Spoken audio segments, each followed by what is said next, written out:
The Lady, The Dirty Heroes Collection, Book 14, written by Golden Angel, narrated by Rebecca Mckernan. Prologue. The Tramp. Flesh met flesh with a meaty thunk, a howl of pain, blood spurted. Henry Trampine examined the red liquid, streaking his knuckles in the flicking dim light of the tunnels. Hanging by his arms between two burly men, Cardinal Burr's mouth and nose poured blood down the front of his chest, dripping over his skin and hair, running in small rivulets to his stomach. His flaccid member hung between his legs, small and shriveled, barely visible under his rounded belly. "I'm sorry, Tramp," the Cardinal gasped. "I'm sorry. I'll get you the money. I will." Taller, more broad-shouldered than the average man, when Henry crouched down to the Cardinal's level, the other man still had to look up to meet his eyes. Bull and Frank, Henry's left and right-hand men, kept their tight grip on him. He was no match for either of them, but they never took chances.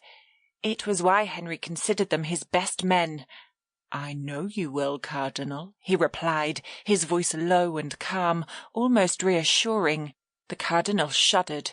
"This is your final warning." Standing back up, he jerked his head, and Bull and Frank started dragging the man away, still spouting promises.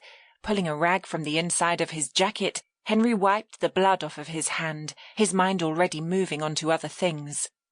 Strolling out of the tunnel, Henry barely noticed as people scurried out of his way, averting their eyes when his gaze passed over them. The nobility ruled Mayfair and their estates, and the Prince Regent ruled them, but here in the Warrens the Tramp was king. Lady Delilah Darling. "Oh, how lovely!" Lady Delilah Darling exclaimed. She lifted her heels and turned, very slowly, on the dressmaker's pedestal, staring delightedly into the mirror. Behind her, Madame Bisset smiled broadly at Delilah, before looking at Lady Jane Green, Delilah's guardian. The older woman's expression was much harder to read, but Delilah was not deterred. She was going to have this walking dress. It was utter perfection. The rose colour set off her colouring perfectly, making her hair appear more fashionably blonde. Blondes were more fashionable this season. Her cheeks pinker, and her wide hazel eyes brighter. The trim waist was quite flattering as well, emphasising her youthful figure. Twisting her hips, the skirt swished around her legs with a gentle shushing sound.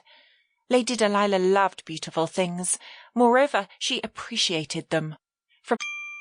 Sample complete. Ready to continue?